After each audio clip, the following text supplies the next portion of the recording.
Hey everyone, welcome to lectionaryq. This is a podcast and video also where I get to talk to you a little bit about the lectionary text. Usually I take one or two lectionary texts that are for the upcoming Sunday and ask some questions about them. And this is something that is helpful. I hope this is a help for pastors as they prepare their Sunday sermons, but I also hope it's helpful to just people sitting in the pews that kind of want to get a little bit of a background, or at least thinking about the texts that are going to be coming up in Sunday in church. My name is Dennis Sanders. I'm the pastor of First Christian Church Disciples of Christ in St. Paul, Minnesota. And this is the lectionary Q for this coming Sunday, which is the third Sunday in Easter or Eastertide. And we're going to be looking at the gospel text for today, which is Luke 24:13 through 35. And I have to say right off that this is like one of my favorite stories. It's the road to Emmaus. And in some traditions, this is if for whatever reason they decide to have an Easter evening service, this is actually the text for Easter evening, since this is kind of taking place towards, supposedly, at least by tradition, the end of the day. But it is also, every few years, the text for the upcoming Sunday. So, as I said, this is one of my favorite stories about the resurrection, because it's kind of this story of these two disciples. We know one of them is named Cleopas, and they're just dejected because they've lost all hope. And unbeknownst to them, the resurrected Christ is walking with them. And the other thing that's really kind of cool about this story is it's almost like a little church service all in one. Because you have Jesus at some point opening the scriptures to them and telling them basically all of the stories in scripture that were related to him. Then, of course, when they welcome him in to come into the evening, which is also an interesting note of hospitality, they have dinner. He breaks the bread, which is very much like a sense of communion or the Eucharist. And then after he vanishes, they go back to tell the rest of the disciples. So there's that sense of evangelism. So it's kind of got all these cool things happening in it. And I think at the end of it, what's so amazing is that it's a story of hope. And of course, Easter is a story of hope. So it's just a wonderful story. I mean, there are lots of really great resurrection stories. Obviously, the other one that I think is always cool is the one in John with Mary Magdalene, as she is crying, and very similar to this story, she sees Jesus but doesn't immediately recognize him. She thinks he's the gardener. And it isn't until he says her name, Mary, that she realizes it's Jesus. So, that's my kind of number two, the second best resurrection story for me.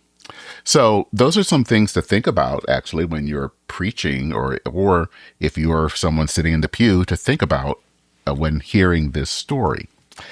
So now I'm going to ask a few questions, and to hopefully that this will stimulate some more thought. So the first question that I have is, when this story begins, we have these two disciples and they're walking.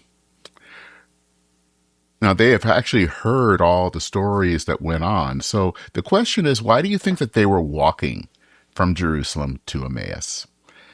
Now, I know I'm asking that with a little bit of a speculation there, but what do you think about why were they walking? What was the reason that they were going to Emmaus? Question number 2. The disciples kind of, when they try to talk to Jesus, not recognizing that he is Jesus, they say something that is also very fascinating. They say that they had hoped that Jesus would be the one to redeem Israel. what does that sense of hope and that loss of hope mean when it comes to their faith? Number 3, the 2 disciples, as I said, it was getting late in the evening. Jesus looks like he's pretending that he's going to continue walking, but they basically say, no, come on, you'll stay the night with us. What do you think about the importance of hospitality? Where does hospitality fit into the resurrection story? Number 4. As I said, the 2 disciples are walking and Jesus walks up with them. So how does Jesus walk with those disciples? And how does Jesus walk with us? What does that say that Jesus is walking along with these disciples? And then number 5, after, the bread is broken, they realize it's Jesus, Jesus vanishes. They run all the way back to Jerusalem to tell the others. How is the resurrection evangelism? Okay, so those are the questions for this week. Do you have any other questions? What are your answers? If you ever are feeling brave, you can always drop me an email. My email is lectionaryq, that's all one word, @substack.com.